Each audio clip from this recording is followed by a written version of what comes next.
What would you do if your entire family's life depended on just $300 a month? This is not fiction. It's a real story of sacrifice, strength, and silent love. And it all starts with an 8-year-old child watching his mother do the impossible. The numbers that shaped my life.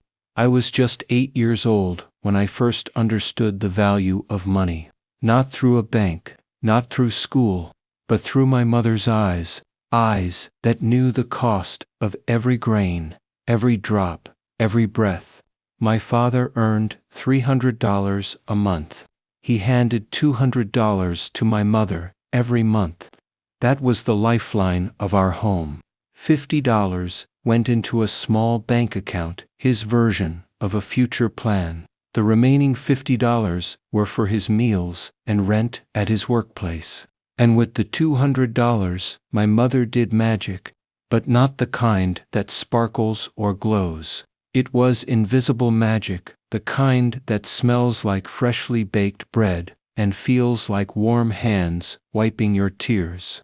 She didn't wear fine clothes. She didn't own a phone. Her slippers were worn out, stitched in the middle with thread from an old sari. But she walked with the dignity of a queen. Every morning, before the first rays of sunlight touched the earth, she was awake. By the time the birds began their songs, my mother was already in the courtyard, washing clothes with hands cracked from soap and cold water. By 6 a.m., our small home smelled of boiling rice and wood. By 7, she was mopping the floor, cooking breakfast, dressing us for school, packing my father's food in a metal tiffin. She didn't have a moment to sit. Our house wasn't large. 2 rooms, 1 dimly lit kitchen, 1 old bathroom with a rusted latch. But outside our walls lived a greater poverty, one that crept in like smoke. Neighbors, relatives, strangers, some in torn clothes, some coughing from untreated illness, some simply hungry. And do you know what she did? She took $100 out of our monthly $200, half of everything she had. She bought bread, vegetables, lentils, soap, old clothes from the bazaar, and shared it all. Sometimes I asked her, "Ma, don't we need this?" And she smiled gently, brushing my hair back. "We have enough. Some don't even have that." At that time, I didn't understand. I thought she was just being nice.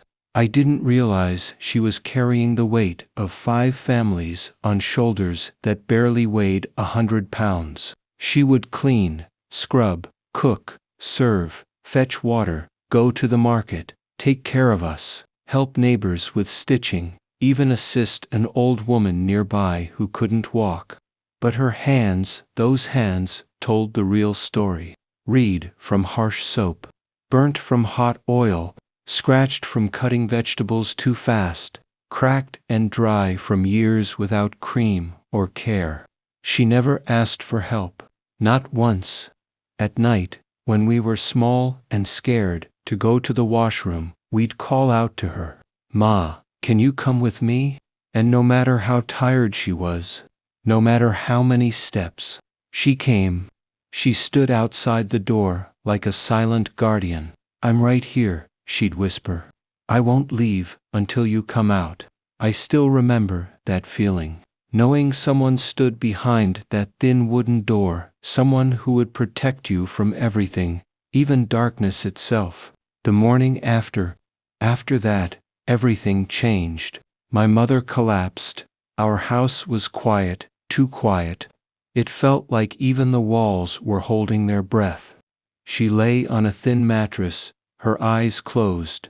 My father returned the next day.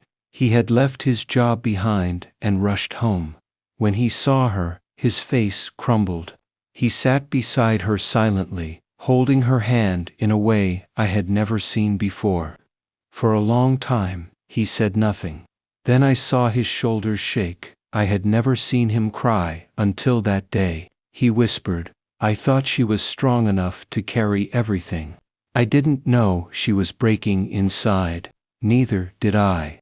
The doctor said, "Her body needs rest. Her spirit is strong, but her body is tired." For the first time in years, my mother lay still while the house moved around her. She had forgotten how to be taken care of. She tried to get up even then, asking if we'd eaten, offering to make tea. We told her, "Please, just rest." My brother and I took over. I tried washing the clothes, but my arms hurt. My brother made tea so strong, it could wake the dead. We struggled. We made mistakes. But we learned. Even my father changed. He began to notice things he'd never seen before: the leaking tap, the pile of clothes, the meals that magically appeared on time every day. He started going to the market, started cooking with us. He even learned to make her favorite vegetable curry, burnt the first few tries, but got better. My mother watched us from her bed. She had always been the sun around which we orbited. Now, she was quiet, a different kind of strong. Her eyes often filled with tears, not from pain, but from watching the family she built begin to stand on its own.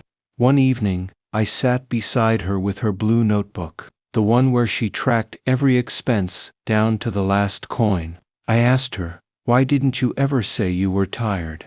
She looked at me, her voice barely above a whisper. "Because I knew the moment I said it out loud, I would fall apart. And if I fell apart, who would hold everything together?"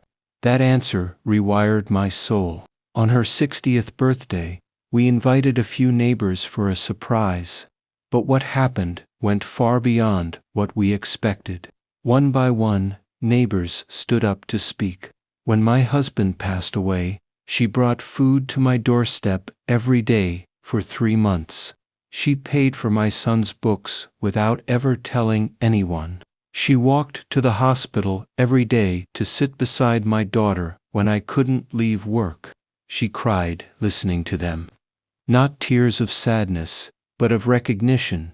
She had never thought anyone noticed, but we all did. We always had. We just didn't say it out loud until now. That night, after everyone left, I sat beside her again. "Do you feel proud?" I asked. She smiled with wet eyes. "No, I feel full." What I learned from her: she didn't seek fame, or riches, or praise. She sought meaning, moments, peace. She found wealth in feeding others. She was, and still is, our miracle.